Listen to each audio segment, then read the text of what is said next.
I've been looking for an excuse to take the Supernote apart since the day I unboxed it. It comes with a screwdriver in the box. If that's not an invitation, I don't know what is.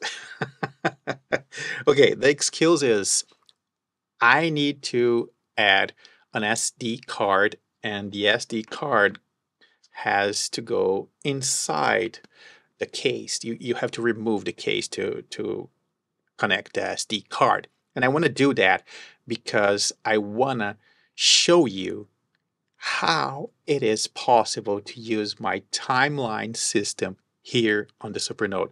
My plan is to use the SD card as the timeline folder. We'll see about that. First, let's take this apart. Now, there are 7 screws on each side here, and 2 on the top and 2 on the bottom. Let's do it. This one doesn't want to come out. Okay, 7 to go. That was easy. Apart from the screws, there was nothing holding the case, so once you remove the last screw, the case will just pop out. As for the SD card, it's also pretty straightforward. All you have to do is insert the card. There is a little spring. You can feel the click when you connect the card. Now, there are 2 parts here that you should be careful with. The first one is the power button. It's pretty easy to put it back. There's no friction, just drop it there.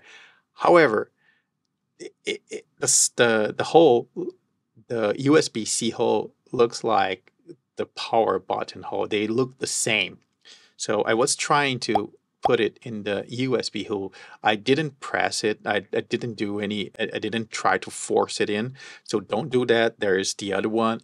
It's so smooth. Just drop it and it will fit there. So be careful with that.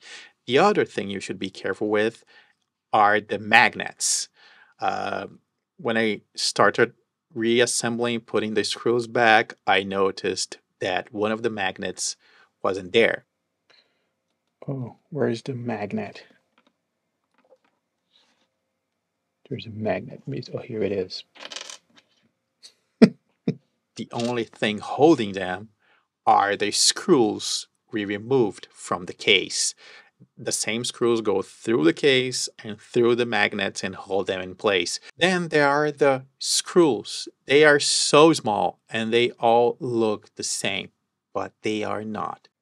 Not sure if you can see this, but if you compare this one to this one doesn't have a ring, a small ring, and this one has.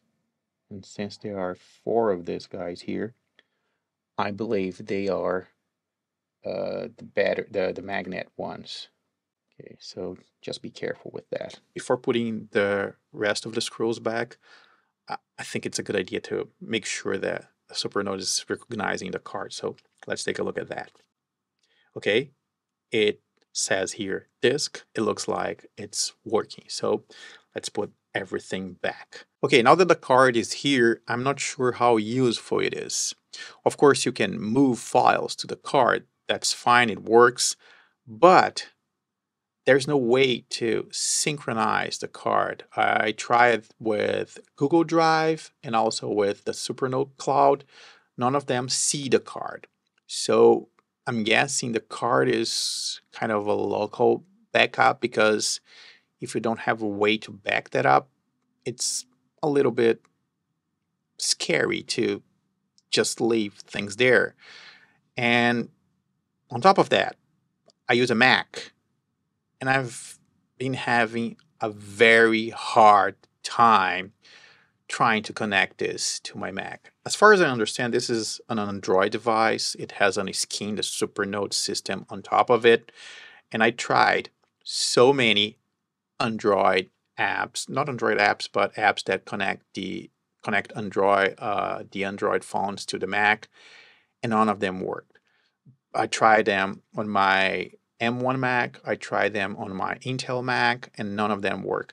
Maybe there's a problem with the card. I don't know. I have to troubleshoot that a little bit more. But if I cannot connect this to my computer to back up that card, the information inside that card, I don't know how useful that card is. What do you think? What is this card good for? Are you a Supernote user? Please share your thoughts. I also couldn't find a way to rename the card or format the card. And when I was researching about this card situation, I read some people complaining about the fact that it is not possible to edit a document that is stored in the card. Well, all the ones I tried work.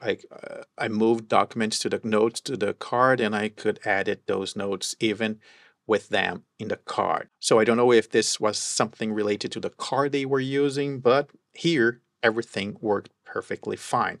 Every file I moved, I could open, could edit, and could do whatever I wanted to do with the files, just like if they were inside the main memory of the Supernote. Anyway, I'm so glad I found an excuse to open this device, and I'm pretty sure I'll be opening it again in the future.